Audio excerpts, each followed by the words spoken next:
Hi friends, welcome back to our channel. இந்த வீடியோவில் ஒரு அளவு ப்ளவுஸ் வச்சு கிராஸ் கட் ப்ளவுஸ் எப்படி கட் பண்ணுறது அப்படின்னு தான் நம்ம பார்க்க போகிறோம். இப்போ ஒரு அளவு ப்ளவுஸ் எடுத்து வச்சுருக்கோம். 1 மீட்டர் ப்ளவுஸ் கிளாத்தும் எடுத்து வச்சுருக்கோம். இப்போ ப்ளவுஸ் கிளாத்தை நம்ம ஃபுல்லாக விரித்து போட்டுடலாம்.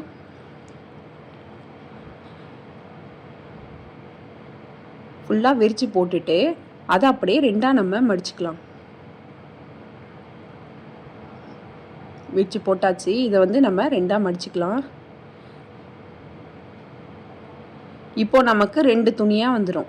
2 துணியாக இருக்குது. இப்போ இதையே நம்ம இன்னொரு மடிப்பு மடிக்க போகிறோம். இப்போ மடித்தாச்சு. ஃபஸ்ட்டு ஸ்லீவை தான் மார்க் பண்ணி கட் பண்ண போகிறோம். ஓரத்தில் மடித்து தைக்கிறதுக்காக 1.5 இன்ச்சு விட்டுட்டு ஸ்கேலை வச்சு ஒரு லைன் போட்டுக்கலாம். எப்போதும் ப்ளவுஸ் கட் பண்ணும்போது ஃபஸ்ட்டு நம்ம ஸ்லீவை கட் பண்ணிட்டோன்னா அதுக்கப்புறமா back part front part cut பண்ணுறதுக்கு ஈஸியாக இருக்கும். இப்போ அளவு ப்ளவுஸோட ஸ்லீவ் பார்ட்டை எடுத்துக்கலாம். எடுத்துகிட்டு கரெக்டாக அந்த ஸ்லீவோட ரவுண்டு நம்ம தையலுக்காக விட்டுட்டு ஒரு லைன் போட்டிருக்கோம்ல, அந்த லைனில் வச்சுட்டு ஸ்லீவோட லென்த் எதில் முடியுதோ இந்த இடத்துக்கிட்ட தான் நம்ம ஸ்லீவ் ஜாயின் பண்ணியிருக்கோம், அதுக்கிட்ட ஒரு மார்க் பண்ணிக்கலாம். பக்கத்தில் தையலுக்காக இன்னொரு மார்க்கும் பண்ணிக்கலாம். உங்களுக்கு 1/2 இன்ச்சில் தைய போடுவீங்கன்னா 1/2 இன்ச்சில் மார்க் பண்ணிக்கலாம். 1/4 இன்ச்சுக்கு தைய போட்டிங்கன்னா 1/4 இன்ச்சில் மார்க் பண்ணிக்கலாம். இதுக்கப்புறம் இந்த ஸ்லீவுக்கு மேலே இந்த மாதிரி நம்ம கையை வச்சுட்டு இந்த மாதிரி நவுத்தி விடும் போது நம்ம ஸ்லீவ் இந்த இடத்துக்கிட்ட ஜாயின் பண்ணியிருக்கோம். இதுக்கிட்ட ஒரு மார்க்கும், இதுக்கு பக்கத்தில் தையலுக்காக இன்னொரு மார்க்கும் பண்ணிக்கலாம். இப்போ நம்ம லென்த்தை மார்க் பண்ணியாச்சு. அதே மாதிரி சைடு ஃபுல்லாக நம்ம மார்க் பண்ணியாச்சு. இதுக்கப்புறம் இதே மாதிரி நம்ம கையை வச்சுட்டு இந்த சைடில் நம்ம ஒரு லைன் போட்டுடலாம். பக்கத்தில் தையலுக்காக இன்னொரு லைனும் போட்டுக்கலாம்.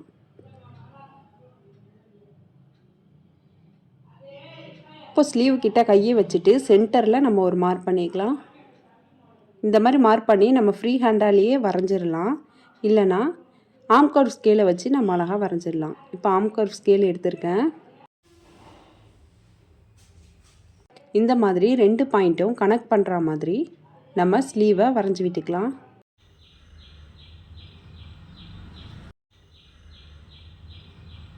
இதுக்கப்புறம் ஆம் கர்வ் ஸ்கேலில் மேலே ஒரு 1 இன்ச் கிட்ட நம்ம மார்க் பண்ணி அதை கொஞ்சம் மேல் பக்கமாக தூக்கி விட்டுடலாம். வெளி பக்கமாக வச்சுட்டு நம்ம உள்குழி மார்க் பண்ணிக்கலாம். இதை கொஞ்சம் மேல் பக்கமாக நகர்த்தி விட்டு நம்ம உள்குழி மார்க் பண்ணிக்கலாம். இந்த ஆம் கர்வ் ஸ்கேல் யூஸ் பண்ணி நம்ம வரையும் போது ரொம்ப பர்ஃபெக்டாக இருக்குது. அதே மாதிரி பிகினர்ஸாக இருந்தீங்கன்னா இந்த மாதிரி ஒரு ஸ்கேல் வாங்கி வச்சுக்கோங்க.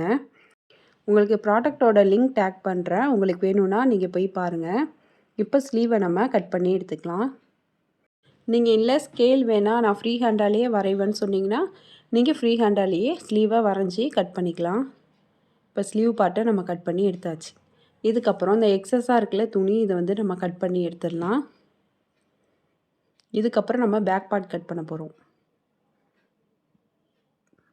இப்போ இந்த பேலன்ஸ் உள்ள துணியை நல்லா விரித்து போட்டுட்டு நம்ம 2ஆக மடித்து போட்டுக்கலாம். ஃபஸ்ட்டு 4ஆக மடித்து போட்டு ஸ்லீவை கட் பண்ணியாச்சு. இப்போ துணியை ஃபுல்லாக விரிச்சிட்டு 2ஆக மடிச்சுக்கலாம். ஃபஸ்ட்டு நம்ம 2ஆக மடித்தோம்ல அதே மாதிரி 2ஆக மடித்து போட்டுக்கலாம். இந்த மாதிரி 2ஆக மடித்து போட்டாச்சு. நம்ம ஃபுல்லாகவே 2ஆக மடிக்க வேணாம். நம்ம துணியை 2ஆக மடிச்சுட்டு அளவு ப்ளவுஸ் எடுத்து இதுக்கு மேலே வச்சுக்கலாம். இந்த மாதிரி அளவு ப்ளவுஸ் வச்சுட்டு இதோட அப்பர் பாடி எங்கே முடியுதோ அதுலேருந்து ஒரு 1.5 இன்ச்சு கிட்ட நமக்கு தையலுக்காக பக்கத்தில் துணியை விட்டுட்டு நம்ம மடித்து போட்டுக்கலாம். இப்போ 1.5 இன்ச்சு கரெக்டாக இருக்குது. இது வரைக்கும் நம்ம துணியை மடித்து போட்டுக்கலாம். ஃபுல்லாகவே நம்ம மடித்து போடுறதுக்கு அவசியம் இல்லை. அப்போ தான் நமக்கு சைடில் மீறுற துணியை பட்டிக்கு உள்பக்கம் நம்ம கொடுத்து ஸ்டிச் பண்ணிக்கலாம். இப்போ அளவு ப்ளவுஸ் எடுத்துகிட்டு பேக் சைடில் தையலுக்காக 1.5 இன்ச்சு விட்டுட்டு ஒரு கோடு போட்டுக்கலாம். இந்த பக்கம் கிளியராக தெரியல, அதனால் நான் இந்த சைடு வச்சு காட்டுறேன். இப்போ கீழே 1.5 இன்ச்சு விட்டுட்டு நம்ம தையலுக்காக ஒரு கோடு போட்டாச்சு. இதுக்கப்புறம் அளவு ப்ளவுஸ் எடுத்து நம்ம போட்டுக்கலாம். கரெக்டாக கீழே உள்ள லைன் டச் ஆகிற மாதிரி ப்ளவுஸ் வச்சுக்கலாம். அதே மாதிரி துணியோட ஃபோல்டிங் சைடும் அளவு ப்ளவுஸோட ஃபோல்டிங் சைடும் ஒன்றா இருக்கான்னு செக் பண்ணிவிட்டு இந்த மாதிரி வச்சுக்கலாம். கரெக்டாக ப்ளவுஸ் வச்சுக்கலாம். இப்போ இந்த இடத்துக்கிட்ட நமக்கு வி மாதிரி கொஞ்சம் துணி இருக்கும். இது எதுக்குன்னா நம்ம அளவு ப்ளவுஸில் டாட் பிடிச்சிருப்போம். அதோட அளவு தான் இங்கே இருக்குது. அதனால் இந்த இடத்துக்கிட்ட நம்ம டாட்க்கு எந்த அலவன்ஸும் கொடுக்க வேணாம். இப்போ நம்ம நெக்கை கரெக்டாக எடுத்து விட்டுட்டு நெக்கை ஃபஸ்ட்டு மார்க் பண்ணிக்கலாம். இந்த இடத்துக்கிட்ட தான் நெக்கு முடியுது, அதில் ஒரு மார்க்கும், இதுலேருந்து இது வரைக்கும் மார்க் பண்ணிவிட்டு அதுலேருந்து மேலே தையலுக்காக ஒரு மார்க்கும் போட்டுக்கலாம். இதுக்கப்புறம் ஷோல்டரை கரெக்டாக வச்சுக்கலாம். அடிக்கடி போட்டிருந்த ப்ளவுஸாக இருந்தால் கொஞ்சம் அகண்டு இருக்கும். நம்ம இப்படியே மார்க் பண்ணிடக்கூடாது. கரெக்டாக ஸ்ட்ரைட்டாக எடுத்து வச்சுட்டு இதுக்கிட்ட ஒரு மார்க்கும், இதுக்கு முன்னாடியே தையலுக்காக ஒரு மார்க்கும் பண்ணிக்கலாம். இப்போ ஷோல்டர் எதுக்கிட்ட முடியுதோ அதுக்கிட்ட கரெக்டாக ஒரு லைன் போட்டுடலாம். இப்போ ஸ்லீவ் எங்கே ஜாயின் பண்ணியிருக்கோமோ அதுக்கிட்ட ஒரு மார்க். இந்த இடத்துக்கிட்ட தான் நம்ம ஸ்லீவ் ஜாயின் பண்ணியிருக்கோம், அதுக்கிட்ட ஒரு மார்க்கும், பக்கத்தில் தையலுக்காக ஒரு 1/2 இன்ச் மார்க் பண்ணிக்கலாம். நீங்கள் பிகினர்ஸாக இருந்தீங்கன்னா தையலுக்காக 1/2 இன்ச்சு விட்டுக்கோங்க. ஏற்கனவே தச்சு பழக்கமானவங்க ஒரு 1/4 இன்ச்சு விட்டால் கூட கரெக்டாக தான் இருக்கும். இப்போ நம்ம நெக் இதுக்கிட்ட முடியுது, அங்கே ஒரு மார்க் பண்ணி பக்கத்தில் தையலுக்காக ஒரு மார்க் போட்டாச்சு. ஷோல்டர் எங்கே முடியுதோ அங்கே ஒரு மார்க்கும், பக்கத்தில் தையலுக்காக இன்னொரு மார்க்கும் பண்ணியாச்சு. இதுக்கப்புறம் நம்ம சைடு மார்க் பண்ணிக்கலாம். ஆம்ஹோல் சைடு வந்து மார்க் பண்ண போகிறோம். ஸ்லீவை மேல் பக்கமாக தூக்கி விட்டு மார்க் பண்ணணும். ஸ்லீவை எப்படி இருக்கோ அதே மாதிரி இந்த மாதிரி நம்ம வச்சுட்டு கீழே இறக்கி மார்க் பண்ணிட்டோன்னா ஆம்ஹோல் வந்து நமக்கு பெருசாக வந்துடும். அந்த ப்ளவுஸ் வந்து போட முடியாது, நம்மளால் பிடிச்சி இழுக்கும். அதனால் இந்த மாதிரி நம்ம ஸ்ட்ரைட்டாக இழுத்துட்டு ஆம்ஹோல் மார்க் பண்ணிவிட்டு அதுக்கு மேல் பக்கமாக தையலுக்காக நம்ம மார்க் பண்ணிக்கணும். ஏன்னா நம்ம மேல் பக்கமாக கட் பண்ணி ஸ்டிச் பண்ணால் தான் நமக்கு ரெடி அளவு கீழே வந்துடுவோம். இப்போது சைடில் வந்து ஸ்கேலை வச்சு ஒரு லைன் போட்டுடலாம். அதுக்கப்புறம் தையலுக்காக நம்ம ஆல்ரெடி விட்டுட்டு தான் நம்ம துணியை மடித்து போட்டோம். அவ்வளோதான், அளவு ப்ளவுஸை நம்ம எடுத்துடலாம். எடுத்துகிட்டு மேலே ஷோல்டர் ஜாயின் பண்ணுவோம்ல, அதுக்காக 1/2 இன்ச்சு விட்டுட்டு ஒரு லைன் போட்டுக்கலாம். இப்போ நெக் சைடில் பாக்ஸ் ஷேப்பில் நம்ம ஸ்கேலை வச்சு கோடு போட்டுட்டு நம்ம ரவுண்ட் நெக் வரைஞ்சிக்கலாம். ஃப்ரெஞ்ச் கர்வ் ஸ்கேலை வச்சும் யூ நெக் வரைஞ்சிக்கலாம், இல்லை ஃப்ரீ ஹேண்டில் கூட நீங்கள் வரைஞ்சிக்கலாம். இதுக்கப்புறம் ஆம்ஹோல் சைடில் எல் ஷேப்பில் ஸ்கேலை வச்சு ஒரு லைன் போட்டுக்கலாம். ஃப்ரெஞ்ச் கர்வ் ஸ்கேலை வச்சு ஆம்ஹோலையும் நம்ம வரைஞ்சி விட்டுடலாம். 2 சைடும் அந்த லைன் டச் ஆகிற மாதிரி வச்சுட்டு நம்ம ஆம்ஹோல் வரைஞ்சி விட்டுடலாம். இந்த ஃப்ரெஞ்ச் கர்வ் ஒன்று வாங்கி வச்சுக்கிட்டிங்கன்னா நீங்கள் ஆம்ஹோலும் வரைஞ்சிக்கலாம். அதே மாதிரி நெக்கில் என்ன ஷேப் கொடுக்கணுமோ நம்ம டிசைன் நெக் வைக்கிறா இருந்தால் கூட இந்த ஃப்ரெஞ்ச் கர்வ் நமக்கு யூஸ்ஃபுல்லாக இருக்கும். பிகினர்ஸாக இருந்தீங்கன்னா இந்த ஸ்கேல் ஒன்று வாங்கி வச்சுக்கோங்க. இதுக்கப்புறம் நம்ம பேக் பார்ட்டை கட் பண்ணி எடுத்துடலாம். எப்போதும் கட் பண்ணும்போது நல்ல ஷார்ப்பான சிசரை வச்சு தான் நம்ம கட் பண்ணணும். நம்ம ஃபேப்ரிக்கை கட் பண்ணுற சிசரில் எப்போதும் பேப்பரும் மற்ற எதையும் கட் பண்ணக்கூடாது. நம்ம ஃபேப்ரிக் கட்டிங் சிசர் வச்சுருக்கோம்னா அது ஃபேப்ரிக் மட்டும் தான் கட் பண்ணணும். அதே மாதிரி கீழே உழுவாமல் பார்த்து யூஸ் பண்ணிக்கணும். ஏன்னா ஒரு தடவை சிசர் புதுசுலேயே கீழே விழுந்துட்டா கூட அதுக்கப்புறம் அது ஷார்ப்னஸ் இருக்காது. இப்போது பேக் பார்ட்டை கட் பண்ணியாச்சு. பேலன்ஸ் உள்ள துணியை எடுத்துக்கலாம். எடுத்து நம்ம ஃப்ரண்ட் பார்ட் கட் பண்ணலாம். இப்போது இந்த இடத்துக்கிட்ட தான் நம்ம பேக் பார்ட் கட் பண்ணி எடுத்தோம். எப்போதும் என்ன செய்வோன்னா நம்ம பேக் பார்ட்டை எடுத்து அப்படியே ஆப்போசிட் சைடில் போட்டுட்டு தான் நம்ம ஃப்ரண்ட் பார்ட்டை கட் பண்ணுவோம். அது ஸ்ட்ரைட் கட் ப்ளவுஸ்க்கு. இப்போ நம்ம கட் பண்ண போகிறது கிராஸ் கட் ப்ளவுஸ். எப்போதும் நம்ம எப்படி கட் பண்ணுவோம்னா அப்படியே ப்ளவுஸ் எடுத்து இந்த மாதிரி வச்சுட்டு அப்படியே ஸ்ட்ரைட்டாக கட் பண்ணிவிடுவோம். இப்போ கிராஸ் கட் ப்ளவுஸுங்கிறதுனால துணியை எடுத்து ஃபுல்லாகவே டபுளாக மடிச்சிடணும். ஃபஸ்ட்டு என்ன செஞ்சோம், டபுளாக மடிச்சுட்டு அளவு ப்ளவுஸை வச்சுட்டு அதோட அப்பர் பாடியிலேருந்து ஒரு 1/2 இன்ச்சு தையலுக்காக விட்டுட்டு தான் நம்ம துணியை மடித்து போட்டோம். அது பேக் பார்ட்டை கட் பண்ணியாச்சு. இப்போ நம்ம ஃப்ரண்ட் பார்ட் கட் பண்ணும்போது துணியை ஃபுல்லாகவே டபுளாக மடிச்சிடணும். ஏன்னா துணியை நம்ம கிராஸில் போடுறதுனால நமக்கு நிறைய துணி தேவைப்படும். இந்த மாதிரி அளவு ப்ளவுஸ் வச்சோம் நம்ம கிராஸ் கட்டை மார்க் பண்ணலாம். இன்றைக்கி நம்ம பேக் பார்ட்டை வச்சு இப்படி கிராஸ் கட் மார்க் பண்ணுறதுன்னு பார்க்கலாம். நம்ம இந்த மாதிரி அளவு ப்ளவுஸ் வச்சு கிராஸ் கட்டில் மார்க் பண்ணாலும் பேக் பார்ட்டை வச்சு மார்க் பண்ணாலும் ஒரே மெஷர்மெண்ட் தான் வரும். இந்த மாதிரி அளவு ப்ளவுஸ் வச்சு மார்க் பண்ணுறதை இன்னொரு வீடியோவில் நான் தெளிவாக காட்டுறேன். இப்போது பேக் பார்ட்டை வச்சு எப்படி ஃப்ரண்ட் பார்ட் மார்க் பண்ணுறதுன்னு பார்க்கலாம். இந்த மாதிரி பேக் பார்ட்டை வந்து நம்ம கிராஸாக வைக்கணும். கிராஸ் கட் ப்ளவுஸ்க்கு இந்த மாதிரி நல்லா துணி இழுத்து பார்த்தோன்னா இந்த மாதிரி நல்லா இழுக்க வரணும். அதே மாதிரி கிராஸ் கட் ப்ளவுஸ் போடுறவங்க பிரேசியர் போடணும்னு அவசியம் கிடையாது. அதே மாதிரி குழந்தைங்களுக்கு பால் கொடுத்து அப்போ தான் மறக்கடிச்சாங்கன்னா அவங்களும் கிராஸ் கட் ப்ளவுஸை தான் கம்ஃபர்டபுளாக ஃபீல் பண்ணுவாங்க. அவங்களுக்கெல்லாம் கிராஸ் கட்டு செட் ஆகும். இப்போ காலேஜ் போகிறவங்களாம் ஸ்ட்ரைட் கட் போட்டாலே அவங்களுக்கு கரெக்டாக இருக்கும். அதே மாதிரி கிராஸ் கட் ப்ளவுஸ் போட்டோன்னா நமக்கு உடம்புக்கு ஏற்ற மாதிரி துணி நல்லா இழுத்து கொடுக்கும். நம்ம கிராஸில் போடுறதுனால துணி நல்லா இழுத்து நல்லா ஸ்டிப்பாக இருக்கும், பார்க்குறதுக்கு ரொம்ப அழகாக இருக்கும். இப்போது பேக் பார்ட்டுக்கு மேலே இந்த ஃப்ரண்ட் பார்ட் வைக்கிறேன் பாருங்கள். அளவு வந்து நமக்கு கரெக்டாக தான் இருக்குது. இது இன்னொரு வீடியோவில் நம்ம பார்க்கலாம். அளவு ப்ளவுஸ் வச்சு எப்படி மார்க் பண்ணுறதுன்னு பார்க்கலாம். இப்போ பேக் பார்ட்டை வச்சு எப்படி ஃப்ரண்ட் பார்ட் மார்க் பண்ணுறதுன்னு பார்த்துடலாம். ஃபஸ்ட்டு ஆர்ம் ஹோலை நம்ம வரைஞ்சி விட்டுடலாம்.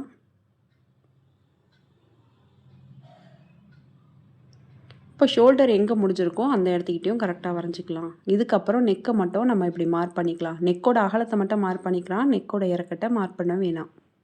இப்போ ஒரு ஸ்கேல் எடுத்துக்கலாம். கரெக்டாக இந்த இடத்துக்கிட்ட வச்சுக்கலாம். பேக் பார்ட்டோட சென்டர், அந்த நெக்கோட சென்டர்கிட்ட நம்ம ஸ்கேலை வச்சு ஒரு லைன் போட்டுடலாம். பேக் பார்ட் எங்கே முடியுதோ அதுக்கிட்ட ஒரு லைனும், அதே மாதிரி சைடில் எங்கே முடியுதோ அதுக்கிட்ட ஒரு லைனும் போட்டுக்கலாம். போட்டுட்டு பேக் பார்ட் எடுத்துடலாம். நம்ம எதுக்காக இந்த லைன் போடுறோன்னா, நம்ம ப்ளவுஸை கிராஸில் போட்டிருக்கோம். அந்த மாதிரி நமக்கு கரெக்டாக லைன் போட வராது. போட்டோம்னா கொஞ்சம் கிராஸ் ஆகிடும். அதனால் அளவு ப்ளவுஸை வச்சுட்டு நம்ம லைன் போட்டோம்னா நமக்கு கரெக்டாக இருக்கும். இப்போ அளவு ப்ளவுஸ் எடுத்து மேலே வச்சுக்கலாம். ஷோல்டருக்கு தையலுக்காக மேலே இடம் விட்டோம்ல, அதை கரெக்டாக விட்டுட்டு நம்ம அளவு ப்ளவுஸை வச்சுக்கலாம். இப்போ நெக்கு எதுக்கிட்ட முடியுதோ அதுக்கிட்ட ஒரு மார்க்கும், அதுக்கு மேலே ஒரு 1/2 இன்ச்சுக்கு மேலே ஒரு மார்க்கும் போட்டுக்கலாம். இப்போ நம்ம இந்த இடத்துக்கிட்ட யூனெக் வரைஞ்சிருக்கோம். இதை கட் பண்ணி ஸ்டிச் பண்ணோன்னா நம்மளோட ப்ளவுஸ் அளவு ப்ளவுஸ் பாருங்கள், ரெடி அளவு இந்த இடத்துக்கிட்ட நமக்கு நெக்கு கிடைக்கும். ஏன்னா இது வரைக்கும் நம்ம ஷோல்டர் தையல் போட்டுருவோம்.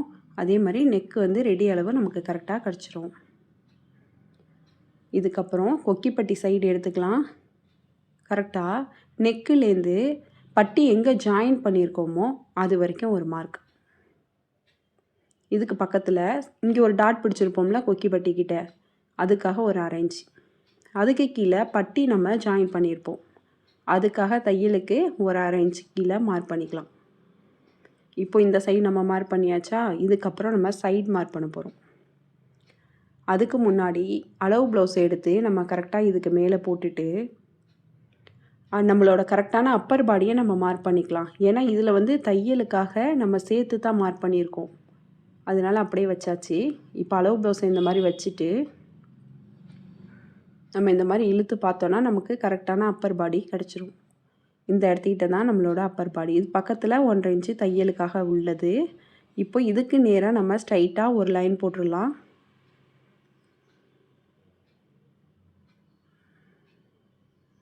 இப்போ நம்ம எப்படி மார்க் பண்ணோன்னா, கரெக்டாக இந்த நெக்குலேருந்து ஆர்ம் ஹோல் வரைக்கும் லைட்டாக துணி இழுத்து நம்ம மார்க் பண்ணோம்.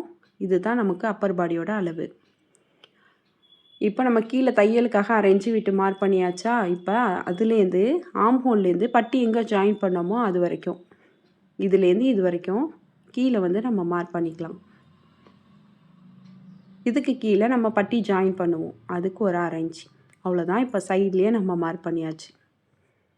இதுக்கப்புறமா நம்ம சென்டர் டாட்டை தான் மார்க் பண்ண போகிறோம். அளவு ப்ளவுஸை எடுத்துகிட்டு ஷோல்டரோட சென்டரில் பிடிச்சிட்டு கரெக்டாக அந்த டாட்டு எது வரைக்கும் நம்ம ஸ்டிச் பண்ணியிருக்கோமோ அது வரைக்கும், டாட்டு எங்கே முடியுதோ அது வரைக்கும் கிடையாது, நம்ம மெயின் டாட் வந்து எது வரைக்கும் பிடிச்சிருக்கோமோ, மேலே ஷோல்டருக்கு 1/2 இன்ச்சு தையலுக்காக நம்ம விட்டுருப்போம், அதை மார்க் பண்ணிவிட்டு அதுக்கு கீழே வைக்கலாம். இப்போது இதுக்கு கீழே கரெக்டாக ஷோல்டர் வந்து இந்த இடத்துக்கிட்ட நம்ம ஜாயின் பண்ணியிருக்கோம். இதை கரெக்டாக இந்த லைனில் வச்சுட்டு டாட் வந்து எது வரைக்கும் நம்ம ஸ்டிச் பண்ணியிருக்கோமோ, ரொம்ப துணியை இழுக்க வேணாம். கரெக்டாக துணியை எடுத்து இந்த மாதிரி போட்டோம்னா நமக்கு வந்துடும். இந்த சென்டர் பாயிண்ட்டை நம்ம மார்க் பண்ணிக்கலாம். இதுக்கப்புறம் டாட் எது வரைக்கும் நம்ம ஸ்டிச் பண்ணியிருக்கோமோ அது வரைக்கும். இதுக்கு கீழே நம்ம பட்டி ஜாயின் பண்ணுவோமா, அதுக்காக ஒரு 1/2 இன்ச்சு கீழே மார்க் பண்ணிக்கலாம். இப்போது இதுலேருந்து இது வரைக்கும் இன்னொரு மார்க் பண்ணிக்கலாம். இங்கே நம்ம ஜாயின் பண்ணுவோம் கொக்கிப்பட்டி ஐப்பட்டி, அதுக்காக ஒரு 1/4 இன்ச் விட்டுக்கலாம். விட்டுட்டு இப்போ அளவு ப்ளவுஸில் பாருங்கள், நம்ம இந்த இடத்திட்ட தான் மெயின் டாட் பிடிச்சிருப்போம், இது பட்டி ஜாயின் பண்ணியிருப்போம். இப்போ இதுலேருந்து இது வரைக்கும் எவ்வளோ இருக்குதுன்னு பார்க்கலாம். இது இந்த மாதிரி கிராஸில் வைக்கணும். கரெக்டாக நம்ம மார்க் பண்ண கிராஸில் வச்சா இந்த இடத்துக்கிட்ட வரும். இங்கே ஒரு மார்க். இப்போ இங்கே தான் நம்ம மெயின் டாட் மார்க் பண்ணோம். இப்போ இந்த ஒரு 3 டாட்டையும் நம்ம கரெக்டாக கனெக்ட் பண்ணி ஸ்கேலை வச்சு கோடு போட்டுக்கலாம். இப்போ நமக்கு ஃப்ரண்ட் பார்ட்டோட ஷேப் கிடச்சிருச்சு. இதுக்கப்புறமா எப்படி மெயின் டாட் நம்ம மார்க் பண்ணுறதுன்னு பார்க்கலாம். அளவு ப்ளவுஸ் எடுத்துகிட்டு அதோட மெயின் டாட்டோட அகலத்தை நம்ம பார்க்கலாம். இப்போ அளவு ப்ளவுஸ் எடுத்துகிட்டு அதோட மெயின் டாட்டோட அகலத்தை பார்க்கலாம் எவ்வளோ இருக்குன்னு. இதை எடுத்து கரெக்டாக அந்த சென்டர்லேருந்து ரைட் சைடில் மார்க் பண்ணிக்கலாம். இது வரைக்கும் அதே மாதிரி லெஃப்ட் சைட்லேயும் மார்க் பண்ணிக்கலாம். இதுதான் மெயின் டாட்டோட அகலம். இப்போ அதோட சென்டர்லேருந்து இந்த இடத்துக்கிட்ட தான் நம்ம மெயின் டாட் மார்க் பண்ணோம். பக்கத்தில் தையலுக்காக அரேஞ்ச் மார்க் பண்ணோம். நம்ம கரெக்டாக ரெடி அளவில் வச்சுட்டு மெயின் டாட்டோட ஹைட்டை பார்த்தோம்னா ஏற்கனவே நம்ம மார்க் பண்ண ஹைட்டு கரெக்டாக இருக்குது. இப்போ டாட்டை நம்ம வரைஞ்சி விட்டுடலாம். இப்போ இது ரெண்டுத்துக்கும் சென்டர் எதுன்னு பார்த்துட்டு அங்கே ஒரு டாட்டு, அதே மாதிரி அக்கேனா ஷேப்பில் இன்னொரு டாட் வச்சுட்டு ஆர்ம் ஹோல் டாட்டையும் நம்ம வரைஞ்சி விட்டுடலாம். இது நான் ஸ்டிச் பண்ணும்போது எப்படி டாட் பிடிக்கிறதுன்னு காமிக்கிறேன். இப்போ நம்ம ஃப்ரண்ட் பார்ட்டை கட் பண்ணி எடுத்துக்கலாம். ஒரு சில பேருக்கு ஸ்ட்ரைட் கட் ப்ளவுஸ் போட்டு அதிகமாக சொல்கிற குறை என்னென்னா, செகண்டு கொக்கியை போட்டோம்னா எனக்கு வந்து ரொம்ப டைட்டாக இருக்கிற மாதிரி இருக்குன்னு சொல்லுவாங்க. அந்த மாதிரி ஃபீல் பண்ணுறவங்களாம் இந்த கிராஸ் கட் ப்ளவுஸ் ஸ்டிச் பண்ணி போட்டாங்கன்னா உங்களுக்கு வந்து கரெக்டாக இருக்கும். அந்த மாதிரி பிரச்சனைகள்லாம் வராது. அதுக்காக எல்லாருமே கிராஸ் கட் போட்டால் உங்களுக்கு செட் ஆகாது. ஷோல்டர் சைடில் சுருக்கம் வருதுன்னு சொல்லுவாங்க. அவங்களுக்கெல்லாம் ஸ்ட்ரைட் கட் போட்டால் தான் கரெக்டாக இருக்கும். இந்த மாதிரி ஸ்ட்ரைட் கட் கரெக்டாக உள்ளவங்களுக்கு ஸ்ட்ரைட் கட்டே போட்டுக்கலாம். இப்போது நம்ம ஃப்ரண்ட் பார்ட்டை கட் பண்ணி எடுத்தாச்சு. இதுக்கப்புறமா நம்ம பட்டி கட் பண்ண போகிறோம். இப்போது பேக் பார்ட்டை எடுத்துக்கலாம். இப்போ கீழே மடித்து தைக்கிறதுக்காக நம்ம வந்து ஸ்கேல் வச்சு ஒரு கோடு போட்டிருப்போம். அதை உள் பக்கமாக மடித்து விட்டுறலாம். இதுக்கப்புறம் ஃப்ரண்ட் பார்ட்டை எடுத்து இதுக்கு மேலே வச்சுக்கலாம். ஷோல்டர் ஆர்ம் ஹோல்லாம் கரெக்டாக இருக்கான்னு செக் பண்ணிக்கலாம். இதுக்கப்புறம் மெயின் டாட்டை இந்த மாதிரி பிடிச்சிட்டு ஒரு மடிப்பு மடிச்சுட்டு ஏதாச்சும் ஒரு வெயிட் வச்சுக்கலாம். ஏன்னா நம்ம ஃப்ரண்ட் பார்ட்டை அப்படியே போட்டு நம்ம பட்டி நம்ம மார்க் பண்ணக்கூடாது. அந்த அளவு கரெக்டாக இருக்காது. இந்த டாட்டை இந்த மாதிரி மடித்து விட்டுட்டு தான் நம்ம பட்டியை அளவு எடுக்கணும். நமக்கு பேலன்ஸ் உள்ள துணி அதிகமாக இருக்குது. அதனால் அதை டபுள் ஃபோல்ட் பண்ணிவிட்டு நம்ம இந்த ஃப்ரண்ட் பார்ட்டுக்கு அடியில் கொடுத்துடலாம். பேக் பார்ட்டோட சமமாக வச்சுக்கணும். நம்ம வந்து பட்டி துணியை பேக் பார்ட்டோட ஹைட்டோட சமமாக வச்சுட்டு இந்த ஃப்ரண்ட் பார்ட்டை அதுக்கு மேலே வச்சுக்கலாம். இந்த மாதிரி டாட்டை கரெக்டாக சரி பண்ணி விட்டுட்டு அதுக்கப்புறம் மேலே இந்த மாதிரி ஒரு சிசரை வச்சிடலாம். இப்போது கரெக்டாக ஃப்ரண்ட் பார்ட் எதுக்கிட்ட முடியுதோ அது வரைக்கும் நம்ம மார்க் பண்ணிக்கலாம். இந்த மாதிரி நம்ம மார்க் பண்ணி ஸ்டிச் பண்ணும்போது பட்டியோட ஷேப்பு நமக்கு கரெக்டாக கிடச்சிரும். இப்போது இதுதான் ரெடி அளவு. மேலே தையலுக்காக ஒரு 1/2 இன்ச்சு விட்டுட்டு நம்ம மார்க் பண்ணி கட் பண்ணி எடுத்துக்கலாம். நான் இப்போ கட் பண்ண போகிறதில்ல, நான் ஸ்டிச் பண்ணும்போது கட் பண்ணிக்குவேன். இப்போ தனியாக எடுத்து வச்சிடலாம். இதுக்கப்புறம் நெக் சைடில் நம்ம கட் பண்ணியிருப்போம்ல அந்த துணியை கிராஸ் பீஸ் கட் பண்ணிக்கலாம். நம்ம ஸ்ட்ரைட் கட் ப்ளவுஸ் கட் பண்ணும்போது பேக் பார்ட்டோட நெக்கும் ஃப்ரண்ட் பார்ட்டோட நெக்கும் சேர்த்து கட் பண்ணுவோம். அதனால் நமக்கு ரவுண்ட் ஷேப்பில் துணி கிடைக்கும். அதில் வந்து கிராஸ் பீஸாக கட் பண்ணுவோம். இது ஸ்ட்ரைட் கட் ப்ளவுஸ்ன்னு சொல்கிறதுனால இந்த மாதிரி ஷேப்பில் தான் நமக்கு துணி கிடைக்கும். அதில் நம்ம கொஞ்சம் கிராஸ் பீஸ் கட் பண்ணிக்கலாம். பேலன்ஸ் வந்து இது பத்தலைன்னா நம்ம வந்து ஸ்லீவை கட் பண்ணியிருப்போம். ஸ்லீவோட ரவுண்டு நம்ம கட் பண்ணியிருப்போம். கட் பண்ணிவிட்டு அதுக்கப்புறமா எக்ஸஸாக உள்ள துணியை கட் பண்ணிவிட்டு தான் நம்ம பேக் பார்ட்டை கட் பண்ணியிருப்போம். அந்த எக்ஸஸாக உள்ள துணியில் நம்ம கொஞ்சம் கிராஸ் பீஸ் கட் பண்ணிக்கலாம். ஏன்னா அந்த பீஸ் கிராஸில் தான் இருக்கும். இது பத்தலைன்னா நம்ம அதில் கட் பண்ணிக்கலாம். ஒரு சில பேர் நெக்கு வந்து சின்னதாக வைப்பாங்க. அவங்களுக்கு கிராஸ் பீஸ் வந்து கொஞ்சமாக இருந்தாலே போதும். இல்லை டீப் நெக் வைக்கிறாங்கன்னா அவங்களுக்கு கொஞ்சம் அதிகமாக தேவைப்படும். இதுதான் நம்ம ஸ்லீவில் கட் பண்ண எக்ஸஸாக உள்ள துணி. இதுலேயே நம்ம கிராஸ் பீஸ் கட் பண்ணிக்கலாம். இதில் ஒரு 4 கிராஸ் பீஸ் கிடைக்கும். இப்போ இதையும் எடுத்து வச்சுக்கலாம். அவ்வளோதான், நம்ம ப்ளவுஸ் கட் பண்ணியாச்சு. இப்போ பாருங்கள், நான் மெயின் டாட்டை பின் பண்ணி காமிக்கிறேன். ஸ்டிச் பண்ண மாதிரி ஒரு பின் போட்டு காட்டுறேன். இப்போ டாட்டை இந்த மாதிரி நம்ம எடுத்து விட்டுறணும். இப்போ பட்டி நம்ம மெஷர் பண்ணி வச்சுருக்கோம்ல, இதில் வச்சு பாருங்கள் எவ்வளோ கரெக்டாக இருக்குன்னு பாருங்கள். நம்ம பட்டியோட ரெடி அளவு கரெக்டாக இருக்குது. இப்போ நம்ம பேக் பார்ட் கட் பண்ணியிருக்கோம். பக்கத்தில் ஃப்ரண்ட் பார்ட்டு, அதுக்கு கீழே கரெக்டான அளவில் நம்ம பட்டி கட் பண்ணியிருக்கோம். பாருங்கள், கரெக்டான அளவில் கட் பண்ணியிருக்கோம் தையலுக்காக விட்டுட்டு. அப்புறம் இது வந்துட்டு கொக்கி பட்டிக்கு, இது வந்து ஐ பட்டிக்கு. இது ஸ்லீவ் கட் பண்ணியிருக்கோம். கிராஸ் பீஸும் கட் பண்ணியாச்சு. இந்த வீடியோ உங்களுக்கு யூஸ்ஃபுல்லாக இருக்கும்னு நம்புகிறேன். இந்த வீடியோ உங்களுக்கு பிடிச்சிருந்துச்சுன்னா லைக் பண்ணுங்கள், ஷேர் பண்ணுங்கள், கமெண்ட் பண்ணுங்கள். மறக்காமல் சிவி சாய்ரா சேனலை சப்ஸ்கிரைப் பண்ணிவிட்டு பக்கத்தில் உள்ள பெல் ஐக்கானை கிளிக் பண்ணிடுங்க. அப்போ தான் நான் போடுற வீடியோஸ்லாம் உங்களுக்கு நோட்டிஃபிகேஷனில் வரும். இந்த வீடியோ உங்களுக்கு பிடிச்சிருந்துச்சுன்னா ஹைப் பண்ணிவிடுங்க. தேங்க்ஸ் ஃபார் வாட்சிங்.